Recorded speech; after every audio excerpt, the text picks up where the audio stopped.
greatest weapon of all. First step in solving any problem is recognizing there is one. It's time we started talking. Pain isn't something we talk. All we can ever do for our heroes is remember them. And they gave up two lives, the one they were living and the one they would have lived. They gave up everything for our country, for us. They prayed for freedom and justice. Some veterans not getting the timely care that they need. Less than 1% of Americans serving in uniform. Good news is that in recent years we've made historic investments to boost the VA budget.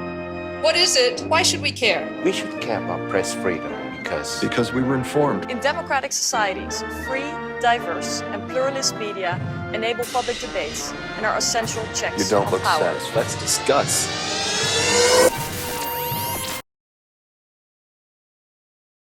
Yeah. Hi guys. Welcome to Vet. What is this, episode 4 now, right? Yeah. Yeah. Different ways to file disability claims. Oh, yeah, there you go, right there. So, if it's your first time listening, then thanks for coming. The podcast is produced every week, and as a short reminder, Vet is a non-profit educational project dedicated to assist veterans with adjustments to civilian life and to provide assistance in obtaining your VA and other benefits that you earned. So let's go into the show. Man, figure out what we gotta do. So today's topic is different ways to file disability claims. And as you know, in our digital world, you can always you can always file online. You can use a VSO like Joe. You can use Mail, you could just mail it in. You could fax it in.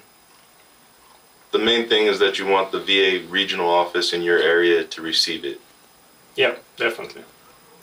So if you file online, you're going to use eBenefits, and eBenefits account in general, you should get it when you're ACAPing from the military. If you don't get it, or if you didn't have ACAP as a program before, because I believe it started just lately, just go to any VA hospital, and normally on the first floor you would have an is it VSO corner, or what is that? I think the guys that help you out are like the IT guys. I don't know what his exact title is, especially at the Sepulveda VA.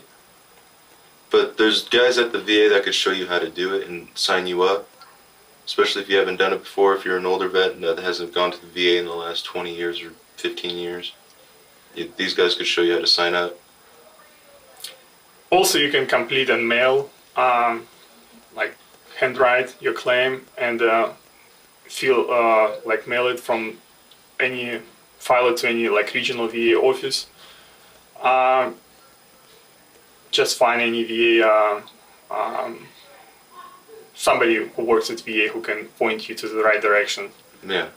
And to find VA regional office near you, you can always call a VA toll-free number, 1-800-827-1000. It's almost, when you call that number, the 1-800-827-1000 number, it's almost like calling a radio station. It'll take you like 10, 15 tries to get in, and you might hear something like, "We're busy, call back later," or "We're going to call you in a day or two." That's fine. If you keep at it, you will get through, but sometimes it is a pain in the ass to get there, and it's just because there's so many vets going for it. Highlights. Yep, just put on lights. So, as been said, you can apply online through eBenefits. You can upload all supporting evidence that what they call fully developed claim. Yeah, anytime you file, no matter if you want to do it by yourself or if you need a service officer or you're going to mail it in, anything that you're claiming, make sure you back it up with some kind of medical proof that this issue is happening to you. And process of submitting online, I didn't do it myself, but what I feel like with everything that you're doing online, you just save a lot of time. You don't have to walk anywhere. It's just like ordering from Amazon. Yeah, eBenefits is a little confusing on me. I'm signed up on it, but I haven't used it to actually file a claim for myself. I have seen guys use it and they like it. I think the only thing you might run into is that it's not exactly updated proper. So then it'll say something like, we're going to judge your claim a year from now or something like that. Those dates aren't exactly proper. They're just rough estimates. So anytime you ever have a curiosity or your question about your claim, always call that 1-800 number and ask what's going on. Or go to a VA regional office. You're allowed to walk in there. It's not an issue. Or you could go to any VA facility where a service officer is, no matter what that group is, and ask them how to get around what you're trying to do. Yeah. Myself, I love eBenefits, and I feel like it's getting better and better every year. So definitely, I like whoever maintains or whoever works on eBenefits, they do an amazing job. So it's getting better and better. Even in the last year, I see like how even nicer it got. So just like kudos for those guys who does an amazing job on that website. Yeah, and eventually I think the VA is going to push claims towards that direction, for a paperless trail. So eventually I think eBenefits will be pretty awesome, but it's definitely getting better and better as the years are going by. Yeah, save time, save trees. And so the second way you can file, you can also work with an accredited representative. Yeah. Say if you have no idea what you should claim, you're not really sure about benefits, some dude told you at church, your neighbor told you should go do it, but you don't know what you're doing, you could always talk to a service officer, whether it's DAV, Purple Heart, American Vets, a county service officer. It doesn't matter who. The main thing is that you could talk to these guys and bounce off of their knowledge. Never be shy about what's going on with you, because the vast majority of us have similar issues and similar backgrounds, no matter if you're World War II, Korean War, Vietnam, Iraq, Afghanistan. It doesn't really matter. Like, our styles are the same. Yeah, if you're totally lost and you don't know what to do, what you're doing, just like myself, just go to nearest VA regional office and just ask straight ahead. I need a counseling. I don't know what I'm doing. Yeah. Maybe somebody would help you. Yeah, and can I file for this? Like, some people think a common one that a lot of guys had in military was the shaving profile. If you had that shaving profile, that is a disability.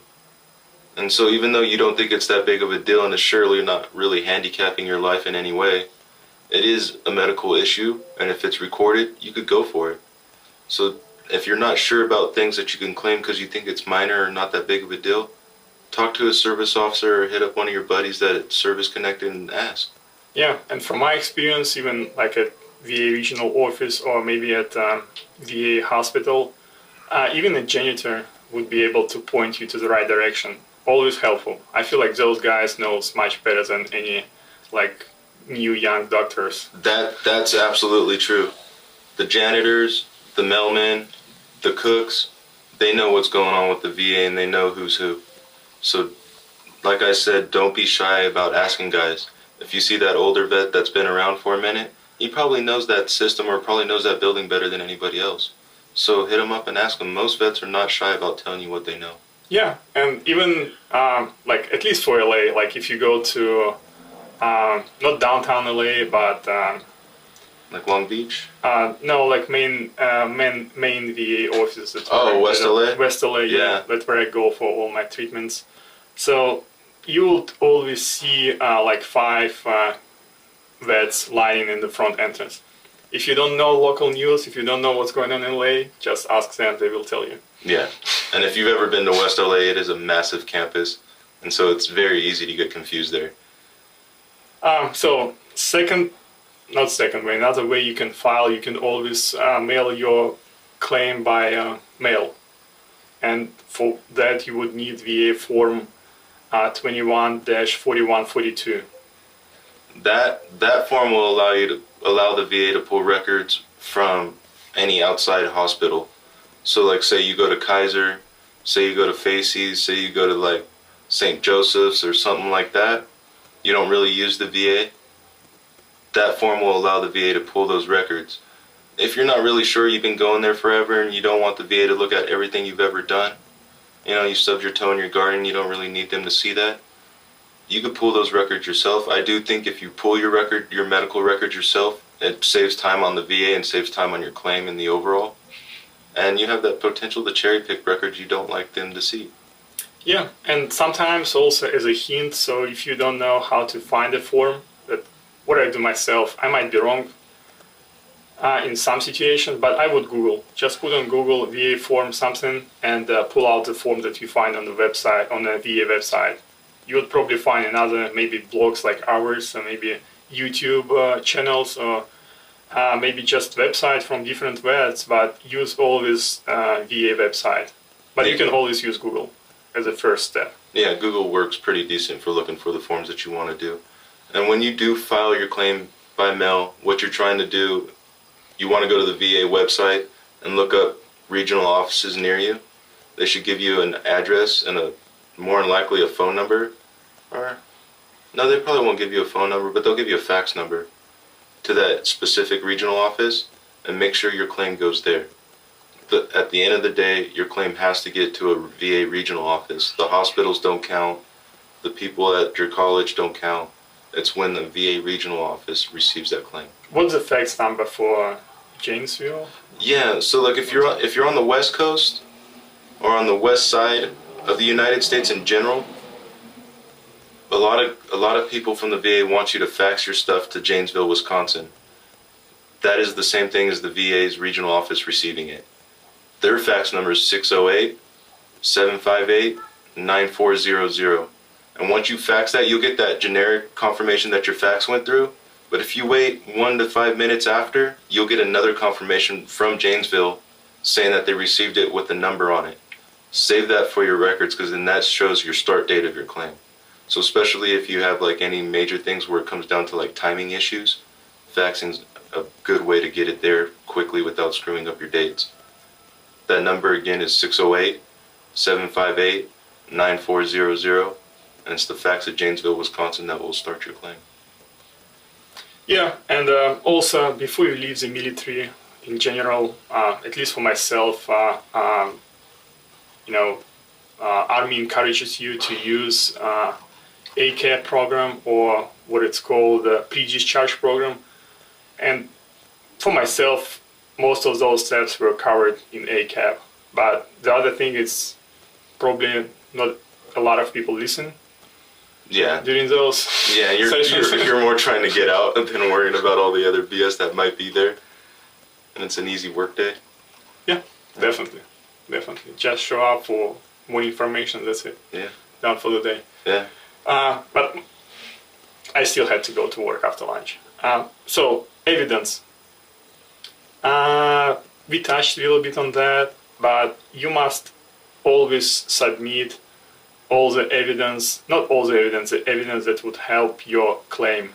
Yeah, so if you're in the military and you're doing this, then we're talking about records that are in your medical record, in your military medical record. So if you had a broken knee, you had surgery, you had a cyst, you had what little things ringing in the ears, you were diagnosed with snoring, you were diagnosed with headaches, as long as it's in that medical record in your military files before you get out, you have a shot at those things. Yeah, and for myself, it was covered during ACAP program. I had to fill a couple forms and bring it to the hospital, and they would release my whole medical record for me. Yeah. But definitely that's also a step that you have to take before leaving. Yeah. So service treatment records and medical evidence from private and military doctors. And so before you get out, if you guys are still in the service, make a full copy of those medical records. When you do your discharge, your medical exam before you get out, talk about every little thing, even if you think it's minor. I thought headaches weren't a big deal, but apparently they are when it comes to VA. I just thought it was a random issue, everybody gets headaches. But I had records showing that. So make sure you have records of what's going on with you, regardless if you think it's a big deal or not, because you don't know what's going to happen to you when you're 40, 50 years old. Your knee may not bother you now, your back might not bother you now, or it just kind of bothers you a little bit, but because you were infantry, because you were doing this or that, when you're 40, 50, now your back's totally screwed up and you can't work. Now your knees are totally messed up and you can't do this or that. Back yourself, because you don't know what the future is going to hold for you, but always have copies of everything you do before you get out. Yeah, so let's talk about different types of claims. So the first one would be a fully developed claim. So that FDC program, or fully developed claim program, was an optional new initiative that offers service members, so veterans and survivors, faster decision on VA on benefits claims. Maybe some people can argue if it's faster or not, but for myself, I can say that it was pretty fast and professional. And when it comes to fully developed, what you're trying to say there is, here's a copy of my 214, here's a copy of my military record showing that I hurt my back, my knees, or whatever the condition may be, and here's current medical records showing that I'm still dealing with this issue. If you have those things and you could tie it to your service, that's a fully developed claim. If you don't have medical records, or you need more time to build those records up and you still want to file a claim, then you're going into the standard claim process, which isn't a problem, but it might take a little bit longer. Yeah.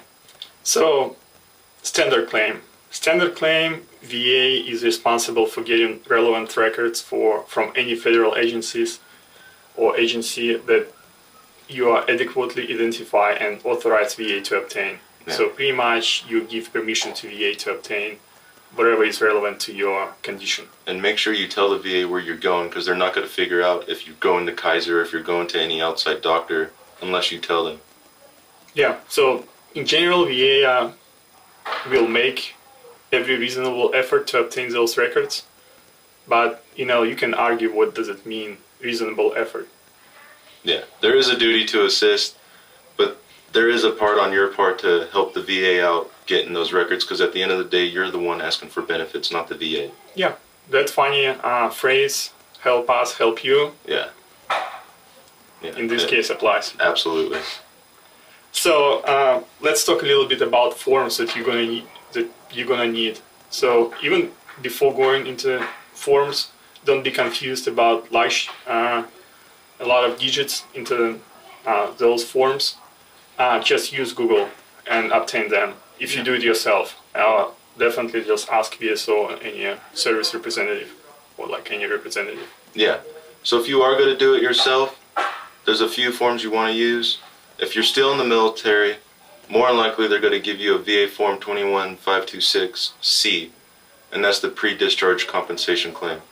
That's because you have your military records right here, and you pulled those records out showing you had these conditions, and you're going for it. So once you get out, you could probably try to get something within a few months after getting out of the military. The second one, the more common one, is the VA Form 526-21-526EZ claim. That's usually when they want you to do the fully developed claim with your records. But if you don't have your records, you could still use that form. Just check the box that you don't want to do a fully developed claim because you don't have the records to back yourself yet.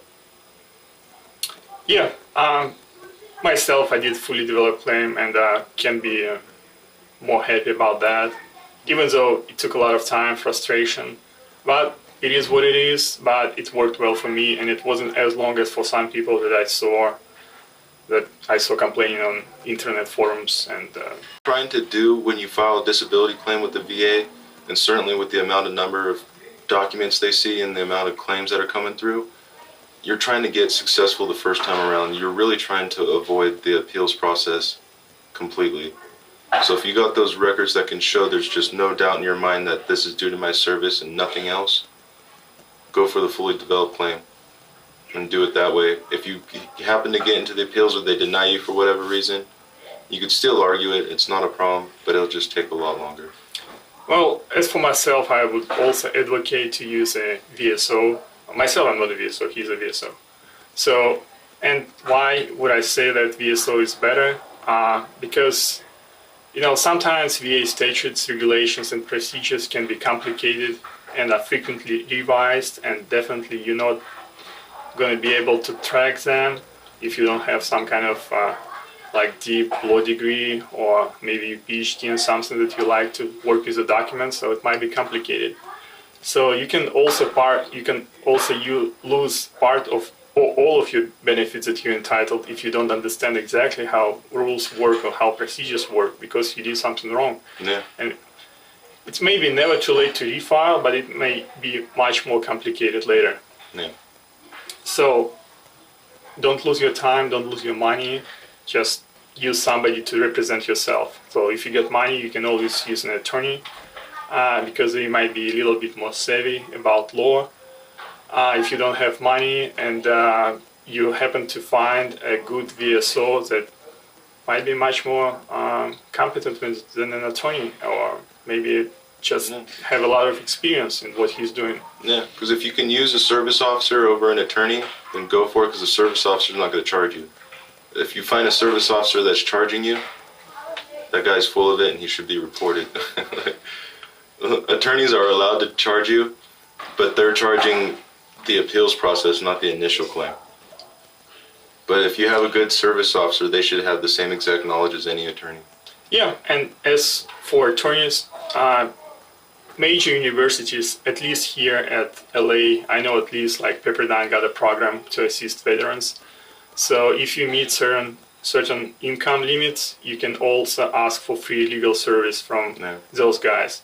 But again, it might require you a little effort to research those guys. Yeah. And yeah, as any other attorney who can represent you, they cannot charge you until you actually get those benefits. Right. Yeah. So if the VA denies everything again, then the attorney can't charge you anything. But if there's been a few years and you see a high amount of back pay, the attorney will get 20% regardless of what that back pay is. Yeah. But that's something you agreed to, so shouldn't be no complaints there.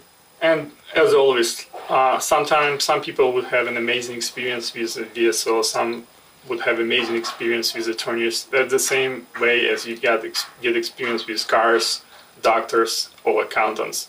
Some are better than others.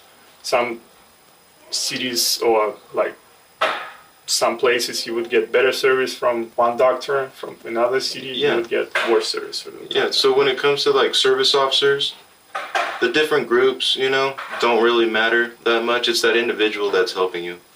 If that individual cares about your claim and they're trying to do their best that they can, and you get a good vibe off of them and you think that they're really trying to help, then stick with them. That's not a problem. The groups don't matter. You don't have to be a Purple Heart vet to go to Purple Heart. You don't have to be a veteran foreign war to go to the VFW and ask them for help. They're just groups. But use those groups because they have knowledge there. And somebody in that group will have better understanding than you do about these claims. And they could point you in the right direction. And I think it's smart to do your research before you approach like any of those groups or any of those like advocates. Because the first thing they would ask you to do is to fill up a VA Form 2122, which is appointment of representative. Representative. Yeah, it's a power of attorney form. It's really just for that group to help your claim out. So they're not really they're not messing with your money or caring what's in your bank account or any of that. It's just when you call that service officer and say, hey, what's going on with the status of my claim, they could talk to the VA for you, and the VA will respond to them. Without it, the VA won't tell anybody about your disability, even if your wife called. But at the same time, that gives at the same time it gives a lot of rights to that person. Yeah. So just keep it in mind before you actually sign it. Yeah, because the flip side of that form is too, for most groups, if you say DAV is the one that gets the power of attorney, and now you don't want to go to them for whatever reason, or maybe that guy's not in today, so you go over to AMVETS or Purple Heart and you say, hey, what's the status of my claim? These guys will have no idea, and the VA won't talk to them. So you want to stick with that group. Once you file your claim, stick with that person from beginning to end, especially if they're decent. If they're worthless, then find somebody else. If they're not helping you, then find somebody who's going to help you regardless of where you're at in your claims process. Yeah, and unfortunately, a guy might be worthless for you, but might be very helpful for somebody else. So yeah, there's always different styles and different attitudes. The main thing, if you ever talk to a service officer and they file a claim for you, get copies of what they're submitting. Get copies of anything that you can show that was submitted, just in case the VA says we never got it, we don't know what you're talking about. At least you have copies to say, no, this is wrong. Yeah, so back yourself. No matter what you're doing or how you go about it, make copies, write it down, dates, times that you've done this, people that you've talked to, all that stuff, because you never know what pops up. Yeah, well, let's say you found a good VSO, an attorney, signed on the power of attorney form, and then slept for 2 years. And then after 2 years, you're trying to figure out what happened. And maybe nothing happened. Yeah, maybe he did nothing. Yeah. Yeah. So that's it, guys. Thanks for listening. Come back often and feel free to subscribe on iTunes, YouTube, Twitter, and Facebook. All links are in podcast notes. Yeah, ask us questions. If you have questions, if you're curious, can I do this, do that? I'm having an issue here or there, please contact us and we'll try to figure it out for you. Yeah. It's not a problem. Well, Joe, can you suggest a book or a great movie or stuff to do, something Yeah. you'd like to share? A good book I read that was wild was Unbroken, about Louis Zamperini, World War II vet. Being in Los Angeles, dude's an incredible hero. There's nothing, he's impressive as all hell. But if you read that book, it is, yeah, it's an incredible tale. You know, so if you're curious about it, that's a really good book. I never watched the movie, but it was one hell of a book. Yeah. Well, now I'm curious. Yeah, like that's an impressive vet right there. Yeah, and to end this podcast, quote of the day from the General Anthony McAuliffe, when he was asked to surrender during the Battle of Balch in 1944, you know what he said? What he said, John? Nuts. That's it. That's nuts. Nuts. See you. Yeah.